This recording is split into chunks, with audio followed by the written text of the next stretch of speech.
Hello and welcome to Civil War Weekly, the podcast that answers the question, what happened this week in the American Civil War?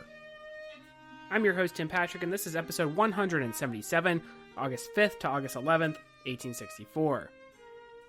Last week, we got all caught up on the siege developing in Petersburg. Grant is going to continue to try to choke out Lee and envelop the city. We had the unfortunate operation that was the Crater, an interesting idea that will come to nothing other than add into the list of casualties. We'll jump back and see what is going on in that campaign next week. This week, we need to head south once again. We will get into some naval action and a target we have mentioned before in Mobile, Alabama. Of course, before we do that, let's talk a little bit about some Patreon content. And as we get into August here, we will be going back to a picture slideshow. We're going over some of these battles, Petersburg included, around Richmond, including the Crater, see what those modern-day battlefields look like, talk a little bit about them, what it's like to visit the sites, and if that sounds like something that would interest you, there is a link to the Patreon in the show description, and those proceeds do go toward the general upkeep of the show. They are greatly appreciated. Now, really, we have not talked too much about Mobile, perhaps only in passing. It is a natural harbor, which is formed by the Mobile and Tensaw rivers entering the Gulf of Mexico. The Confederates would use the port for their naval purposes, and of course, it would become a haven for blockade runners. By 1864, there are not too many major ports left for the Confederates to use. The holding of Mobile would thus be very important. Two forts, Forts Morgan and Fort Gaines, would guard the entrance of the bay. They were placed on two cuts of land at the entrance. Mobile Bay would then extend to the north, where the actual city of Mobile sat. From there, Fort Powell would protect the city for the Confederates. Now, with Mobile really being one of the only places left for a naval buildup, Franklin Buchanan, who we maybe have not really spent a whole lot of time with since the CSS Virginia and its fights with the Monitor, would place himself in building up enough force to break the federal blockade and maybe go ahead and seize Fort Pickens, which was controlling Pensacola. You remember Fort Pickens mentioned all the way back when we talked about those Pensacola operations in 1861, where we probably first introduced Braxton Bragg as well. Working with not a whole lot, as we have mentioned, the Confederacy is deficient in manpower. It is impressive that Buchanan would actually go ahead and set up a sizable presence. The ironclad Tennessee was the jewel to his new fleet, sporting 6 Brooke rifles and a ram. Additionally, there would be 3 gunboats, the Gaines, Morgan, and Selma, as well as 2 unfinished ironclads who still needed legitimate engines, the Tuscaloosa and Huntsville, although these for the time being were housed at Fort Morgan. Buchanan was so happy to attempt to use the Tennessee that he was trying to launch an attack in May, although he had lost the element of surprise and so it was called off. In this attempt, facing the Confederates would be 11 vessels of the blockading fleet under Rear Admiral David Farragut. Now, just as we have not heard from Buchanan for a while, so too have we not heard a whole lot from David Glasgow Farragut, maybe not since 1863 and the Vicksburg operations. Remember, Vicksburg had seen Farragut pass his navy by the guns of that city, and which was a bold operation to shift Grant to south of Vicksburg, cross the Mississippi River, and then get at the city from that side, the eastern side of the river. Well, since then, Farragut has been beating the drum to seize Mobile. To do this, he would need ironclads, but the Passaic-class ironclads we have talked about before were allocated elsewhere, notably around Charleston, because taking Charleston was high on the agenda, the birthplace of the rebellion. Without those, and without proper ground support, this operation would have to be sidelined.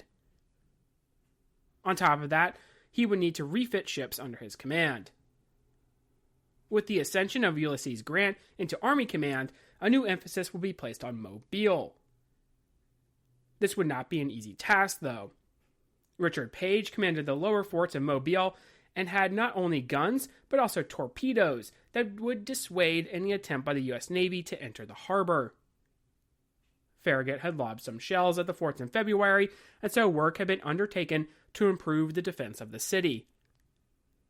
Farragut would have a big win in the elevation of Edward Canby to commanding at New Orleans, though.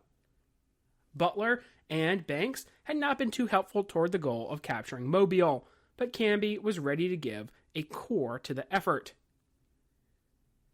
Farragut, meanwhile, was still wishing to receive ironclads. The Tennessee was considered to be the best warship in the world, and taking it on without this support was seen as foolhardy. David Dixon Porter would send 2, and the ironclads Manhattan and Tecumseh would be on their way.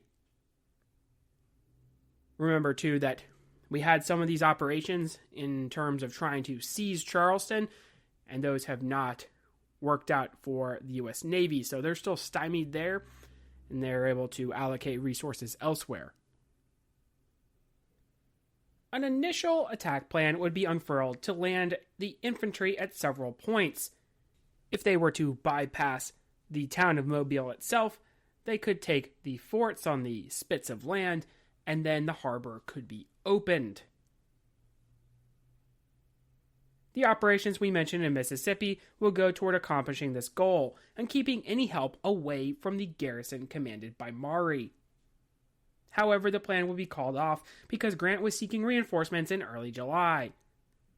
Of course, we have talked about what is going on in the east. By this time, Petersburg is being besieged, and Early is operating in the valley. Troops slated for the attack on Mobile would have to be reallocated. Another attack in the middle of July would be called off as the 19th Corps was going to the Eastern Theater, and Canby was having a hard time coming up with the correct amount of troops. Gordon Granger would soon take charge of a hodgepodge command. The Union troops in Pensacola would actually foray and press a rebel encampment, threatening a key railroad bridge. Additionally, the ironclads were on their way and would soon join the fleet. Farragut would still be eager to launch his attack, though. His new plan had been to lash the vessels together, 2 by 2, and advance through the gauntlet. Farragut was eager to pressure Mobile, but still he needed to wait for his ironclads. Navigating the bay would be hard enough, as it was without there being a very capable rebel ironclad. There would be a series of planned assaults that would have to be called off, as he waited for his ironclads to arrive. Granger, meanwhile, would arrive with his ground troops on Dauphin Island, but he would be unable to bring up his heavy artillery due to the condition of the surf and the sand. Fort Gaines, which sat on this strip of land, would be considered the less valuable military target, but it would be good to eliminate it before the assault. You see, in order to get into the bay itself, you would need to pass through a gap. These would be a gap of torpedoes, a narrow strip between them and Fort Morgan. Approximately 50 torpedoes had been laid out, so getting through them was going to be difficult. If Fort Gaines was captured by Granger, then Morgan could be dealt with by the passing column, the ships going in twos, as was the plan. But the Navy in this instance would not wait for the Army. Farragut would outline everything in his orders.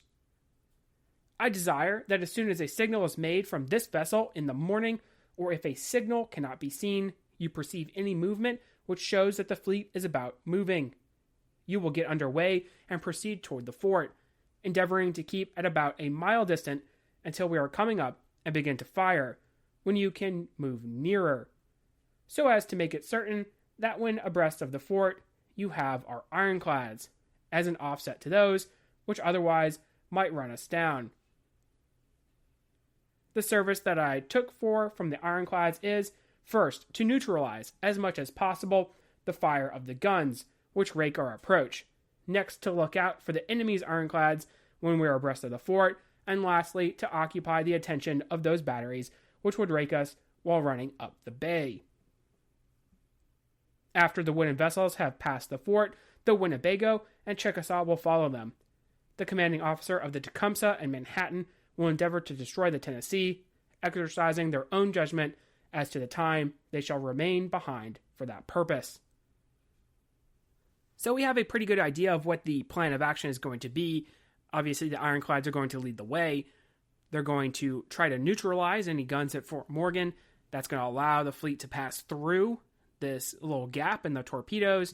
And then once that happens, once there's enough ships that are making it into the bay itself, then they're going to turn around and try to find the Tennessee, who's probably going to be right around the corner once the attack commences. So that's pretty much the idea here. And it also probably shouldn't surprise us that Farragut is not waiting for the infantry, right? He doesn't want to use infantry. He wants this to be a naval victory. And we had seen this when we talked about New Orleans all the way back in 1862. The Navy essentially captures New Orleans without any kind of infantry support. And Farragut is very proud of that. So he's going to want to do the same thing here at Mobile. The issue with that is that we have seen Charleston, where the U.S. Navy has attempted to take that particular port, and it has failed, right? So we're in a stage in the war where it might not be possible to actually do what Farragut is trying to accomplish here. And if you have the CSS Tennessee, which is, again, considered to be the best warship that the Confederacy has, maybe the best warship in the world, then you're going to have flashbacks to the CSS Arkansas. We remember how the CSS Arkansas essentially took on Farragut's fleet by itself and did a pretty good job, right? It's not like Farragut's fleet was wiped out or anything, but one vessel, which is not on the same level as the Tennessee, or at least it is not considered to be, did try to take on the fleet and did do a good job. So there is that to consider as well. August 5th would mark the Battle of Mobile Bay. Finally having the ironclads and his ships ready, David Farragut would steam out. With the ironclads in the lead, the warships following would be lashed together. The Brooklyn in the lead with the Octora, Hartford, Farragut's flagship, with the Metacomet, Richmond with Port Royal, Lackawanna with Seminole, Monongahela with Kennebec, Ossipee with Ithaca, and Oneida with Galena. Manhattan and Tecumseh would file in with the Chickasaw and Winnebago to engage the Tennessee. Unfortunately, though, this would not be quite to plan. As the column approached, there would be some confusion amongst the captains, causing the Brooklyn to stop. Tecumseh would spy the Tennessee and seek to engage, trying to cut across the minefield, but striking a torpedo, sinking the vessel, and costing 94 casualties. We have an account of the action as a whole, but a detail of the Tecumseh especially. About 7:30, while the action was at its height, our gun had just been revolved for a shot at Fort Morgan. A momentary view was had of the Tecumseh, and in that instant occurred the catastrophe whereby a good ship filled with men, with a brave captain, in the twinkling of an eye, vanished from the field of battle. A tiny white comber, a long curly wave, of froth curled around her bow. A tremendous shock ran through our ship, as though we had struck a rock, and as rapidly as these words flow from my pen, the Tecumseh reeled a little to starboard. Her bow settled beneath the surface, and while we looked, her stern lifted high in the air, with the propeller still revolving, and the ship pitched out of sight like an arrow twanged from the bow. We were steaming slowly ahead when this tragedy occurred, and being so close abroad of the ill-fated craft, we were in imminent danger of running afoul as she sank. Back hard was the order shouted below to the engine room, and as the Manhattan felt the effects of the reverse propeller, the bubbling water round our bows, and the huge swirls on either hand told us that we were passing directly over the struggling wretches, fighting with death in the Tecumseh. The effect on our men was in some cases terrible. One of the firemen was crazed by the incident. But the battle was not yet over. After coming to a standstill for a few minutes, during which the commotion of the water set up by the foundered ship passed away, the Manhattan steamed ahead and into line and took the duty by now being performed by her lost consort. As the Tecumseh sank to the bottom, the crew of the Hartford sprang to her starboard rail and gave these ringing cheers in defiance of the enemy and in honor of the dying. Perhaps some drowning wretch on the Tecumseh took that cheer to his ears as he sank to a hero's grave, and we may imagine that sound as it pierced the roar of battle, giving courage to some fainting heart as his face turned for the last time to the light of that sun, whose rising and setting was at an end for him. But Mobile Bay was yet before us. Immediately following the events just related, my tour of duty in the turret ended for the time being, and I once more returned to the engine room. The first effect of going from the cool air of the turret to the terrible heat of the engine room was that of a curious chillness. This, in a minute or two, was succeeded by a most copious perspiration, so violent that one's clothing became soaking wet, and the perspiration coursing down the scantily clothed body and limbs filled the shoes so that they chucked as one walked. At 150 degrees Fahrenheit, the glass in a lantern will crackle and break. The lamps burn dimly, and it is impossible to handle any metal with the bare hands. Pieces of canvas like flat iron holders. Flat irons were heated on a hot stove and then used to press or iron clothing. Holders were similar to hot pads. Alone enable one to grasp a handrail or valve handle. Of course, frequent bulletins of the fight were brought to the poor devils sweating their lives out in the engine room, and we got some idea of what was going on through the signal which at frequent intervals came from the pilot house. The sound produced by a shot striking our turret were far different from what I had anticipated.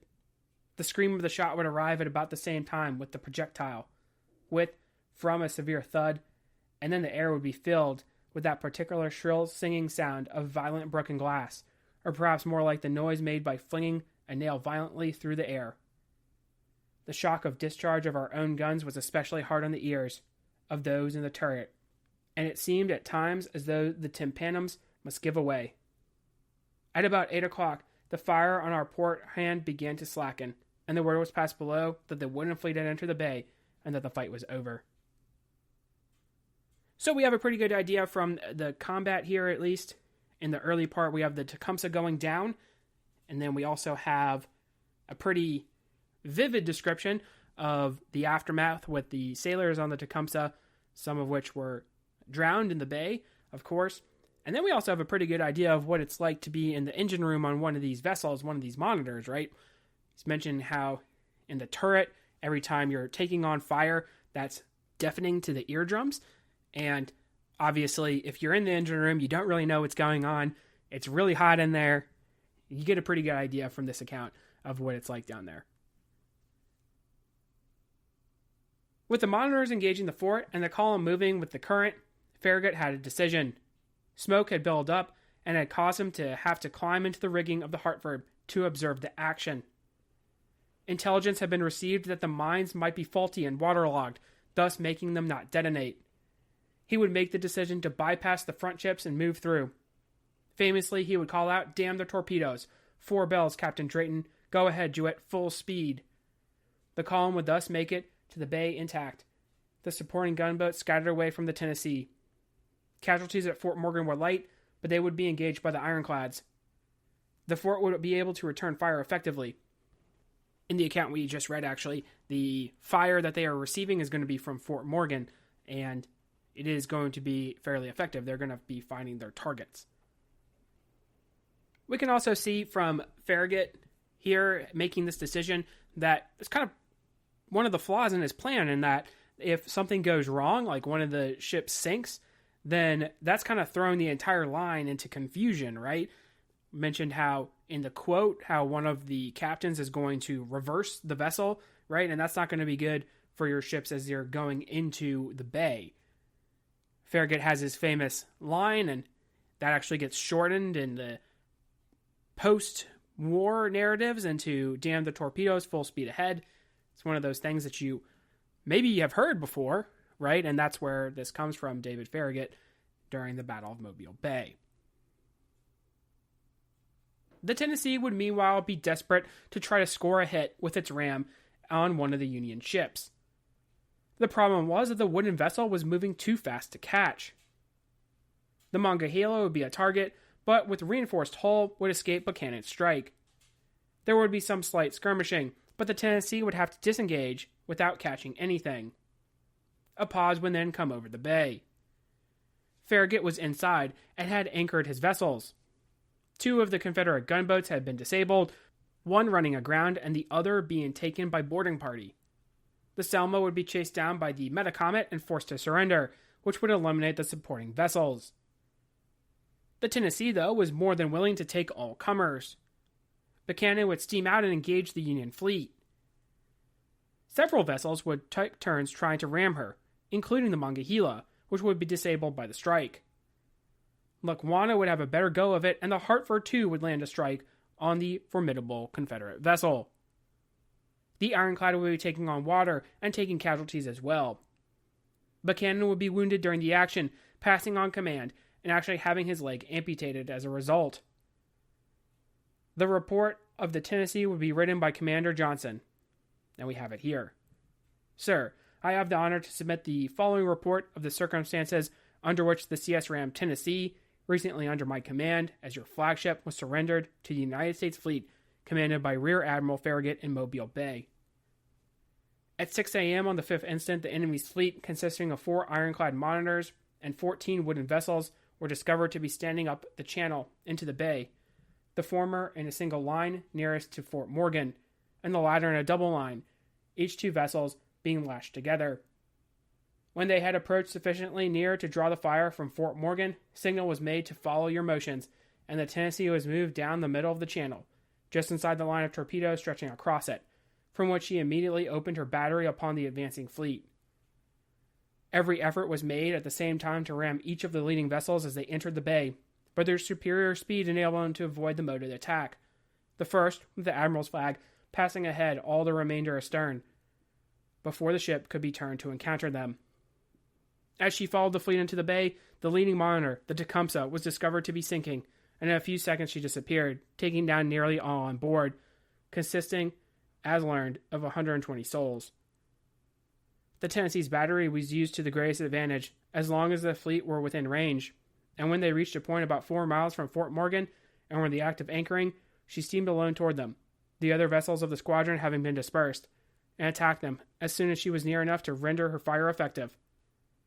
The whole fleet were again put in motion to receive her, and she received 4 heavy shocks by the heaviest vessels running into her at full speed, soon after which I received an order from you in person to steer for Fort Morgan, as it had been reported by the acting chief engineer that the ship was leaking rapidly. At this time, it was reported to me that the wheel chains had been carried away, and ordering the relieving tackles to be used, I made a personal examination of the broken chains to ascertain if they could be repaired. This was found to be impossible, without sending them outside of the shield to expose themselves several minutes to fire of the enemy's vessels, by which the afterdeck, over which the chains led, was closely watched and constantly swept until the close of the action. Returning to the pilot house for the purpose of more closely observing the movements of the enemy, I soon received a report that you had been wounded. When I went aft to see you, and while there found that the after port cover had been struck by a shot which instantly killed a man engaged in removing the pivot belt on which it revolved, and wounded yourself and one of the gun's crew, the latter mortally.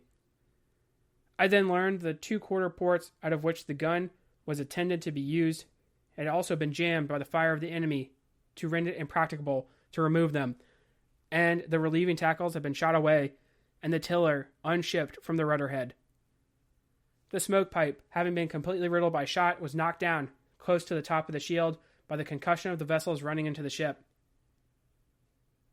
At the same time, the monitors were using their 11 and 15-inch solid shot against the after end of the shield, while the largest of the wooden vessels were pouring in repeated broadsides at the distance of only a few feet. And I regret to say that many favorable opportunities of sinking these vessels were unavoidably lost by the repeated failure of our gun primers. The bow port cover was struck by heavy shot, so as to cover the forward port on the port side, and 2 of the broadside covers were entirely unshipped by the enemy's shot. The enemy was not long in perceiving that our steering gear had been entirely disabled, and his monitors and heaviest vessels at once took possession on each quarter and astern, from which they poured their fire without intermission for a period of nearly half an hour. While we were unable to bring a single gun to bear, as it was impossible to change the positions of the vessel, and the steam was rapidly going down as a natural consequence of the loss of the smoke pipe. Feeling it my duty to inform you of the condition of the vessel, I went to berth deck. For this purpose, after making my report, I asked if you not think that we had better surrender, to which you replied, "Do the best you can, sir, and when all is done, surrender," or words to that effect. Upon my return to the gun deck, I observed one of the heaviest vessels of the enemy in the act of running into us on the port quarter, while the shot were raining heavily upon the after end of the shield, which was now so thoroughly shattered that in a few moments it would have fallen and exposed the gun deck to a raking fire of shell and grape. Realizing our helpless condition at a glance, and convinced that the ship was now nothing more than a target for the heavy guns of the enemy, I concluded that no good object could be accomplished by sacrificing the lives of the officers and men in such a one-sided contest, and therefore proceeded to the top of the shield and took down the ensign, which had been seized onto the handle of a gun scraper and stuck up through the grating.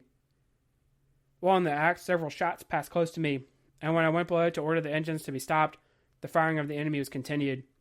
I then decided, although with an almost bursting heart, to hoist the white flag, and returning again to the shield, placed it on the same spot where but a few moments before had floated the proud flag for whose honor I would so cheerfully have sacrificed my own life if I could possibly have become the only victim. But at the time, it would have been impossible to destroy the ship without the certain loss of many valuable lives, your own among the number. It is with the most heartfelt satisfaction that I bear testimony to the undaunted gallantry and cheerful alacrity with which the officers and men under my immediate command discharged all their duties, and to their executive officer, Lieutenant Bradford, it is due that I should commend the regular and rapid manner in which the battery was served in every particular. So we have a lot to unpack here in this quote, right? You really get an idea for what it's like to be inside one of these vessels when you're really the only target for the U.S. Navy. It does not sound like a particularly fun place to be, for sure. And then you also get the idea of just what damage is happening with these rams and with the shot at very close range, mind you, that is happening as well. And you don't really have to know what all these things are that he's talking about with the ship. I don't know entirely what some of these things are, but with all the problems that are happening, obviously it's going to be in the best interest of the CSS Tennessee to surrender, right? So while it seems like maybe in some of these accounts that you read with Mobile Bay in particular, like Farragut just kind of walks in there, there is a lot of missed opportunity. It is actually kind of alluded to in this report. And certainly there could have been a better defense on part of the Confederates, on part of Admiral Buchanan. And just imagine, too, if there had been 2 additional ironclads as well. I know we play the what-if game a lot, and some people, again, don't like that. But if we had 2 additional ironclads for the Confederates, just how formidable it would be to actually get into Mobile Bay. Something to think about for sure. The attack on Mobile would cost the U.S. Navy 150 killed and 170 wounded, compared to only a small number of Confederates. This was quite bloody by the standards of naval battles during the Civil War, though. With the bay entered, the supporting forts would fall one by one. Fort Powell would be evacuated fairly quickly, and Gaines would realize that Granger had enough men to storm the fort easily and thus be surrendered. Page held on to Fort Morgan for a time longer, until the end of the month, but would also spike his guns, destroy his powder, and then evacuate, an action that would actually get him a court-martial. Mobile itself would not fall until 1865, but the capture of the outer forts and the bay would be a big blow to the Confederates. Likewise, the political gain to the success would go far in Lincoln's re-election. Obviously, if they have the mouth of the bay controlled, the U.S. Navy does, then the town is not really as significant. There are still defenses around Mobile. It's going to make it difficult to actually take the town. But if you are controlling the mouth of the bay, then you can control the amount of blockade runners that are coming through a lot more easily, right? These 2 forts were able to protect any kind of blockade runner that was able to make it past the U.S. Navy. And obviously the torpedoes would dissuade any kind of pursuit. So that is why it is so important. And then on the flip side of that, we've talked about Lincoln's re-election bid, and we've talked about just how important some of these victories are to making sure that he does get reelected. He needs to have victories. And Mobile Bay, while maybe if you're looking at it on paper is not like the greatest victory, it is one of the last actual ports that the Confederacy can use. So if they don't have those ports, they can't get their ships out. They can't have legitimacy in the eyes of nations of the world. So also very important. So we can go ahead and pause there for now. Today we fought the Battle of Mobile Bay in its entirety. We will head back to Virginia next week and see what's going on the Petersburg battles. Grant still trying to position against Lee. If you like what you hear, please make sure to leave a review. Posted in the description should be a link to the Patreon as well as website. Support for the general upkeep of the show is greatly appreciated. Feedback's always welcome. Questions, comments, concerns. The email is cwweeklypod@gmail.com. Thank you all so much for listening, and have a great week.